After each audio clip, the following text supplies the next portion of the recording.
properly. Today's session is about picking up more spares and splits. Before we join the coach today, let's review the key points from our last session on spare shooting.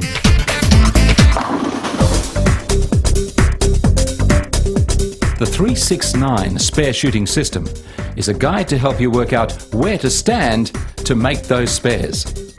Basically, if you leave pins on the left, you move to the right.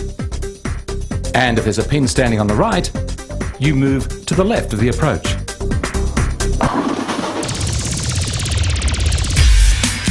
Just remember 369. For pins on the left, you move to the right. So, if you leave the 2-pin, you move 3 boards to the right from the center dot. For the 4-pin, you move 6 boards from the center dot. For the 7-pin, which is on the extreme left, you move 9 boards to the right from your center dot.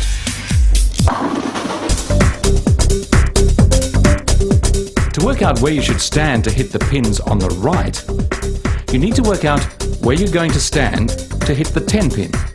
This is usually around the dot on the far left. To target the 6-pin, you move 3 boards back towards the center.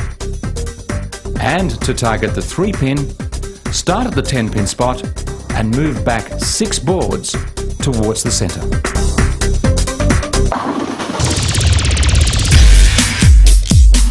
When shooting for pins on the left, you roll the ball over your usual strike target between the 2nd and 3rd arrow.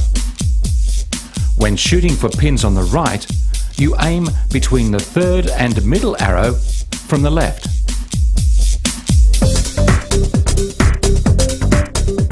Okay, we know what to do when we leave a single pinner, but what do we do when we leave a group of pins?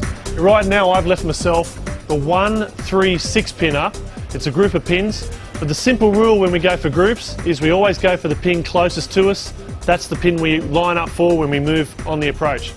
I've got a simple one this time because my group involves the head pin, so I don't move. I always stand on my strike target wherever the head pin or the pin directly behind it, the 5-pin, is involved in the spare. Let's line up from a strike target.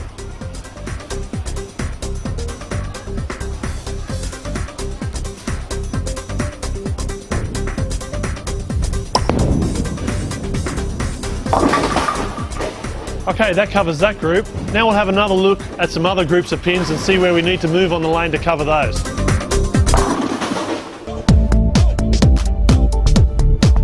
We've talked about spares, but what about those times where we leave pins up where it just looks impossible to get? We call those splits, and that's where a split is where the gap between the pins is greater than the width of the ball. Okay, sometimes there's splits that are spareable, and some splits are just impossible to get because the pins are on either side of the deck. I've got the 310 here. The gap between the pins is wider than the ball, but I can bounce the ball off the 3 and onto the 10 pin. Let's see if I can get it. To do that, I'm actually going for the 6 pin, which is in between those 2 pins. So it's one of those tricky ones. So I'm going to line up off my 10 pin, 3 boards to the right. See if we can cover the pin.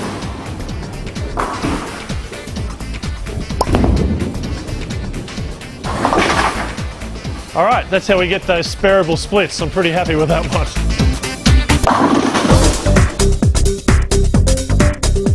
Okay, I've bowled that shot, my ball's gone directly on that head pin, and I've left myself the big 4, we call it, the 4, 6, 7, 10. There's really no way of sparing it, so the best thing to do is just go for a count, just go for the 2 pins. Pick either side you feel comfortable with. I feel pretty comfortable going for the pins on the right. So the 6 pin is the front pin, so I'll line up for that one. So that's 3 boards to the right where I normally line up for my 10 pin. Count it out. Feet pointing towards the pins.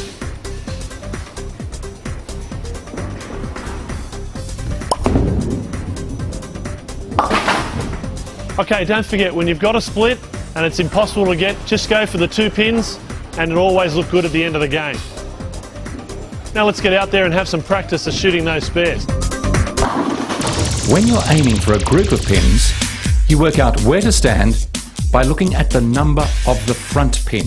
Target that pin according to the 369 system. And that's what we're going to practice today.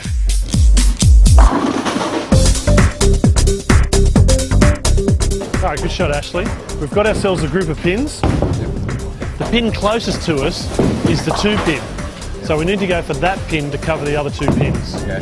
So based on our 369 spare shooting system, how many boards do we need to move? That would be 3 boards to the right. That's good stuff. Alright, grab your ball. Count out the 3 boards from where we stood on our strike target. That's it. Okay, we're going for the 2 pin through our strike line.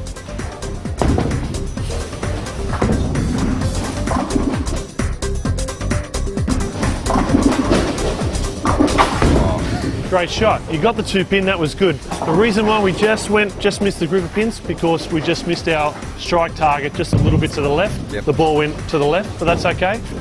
Let's see if we can pick up these pins.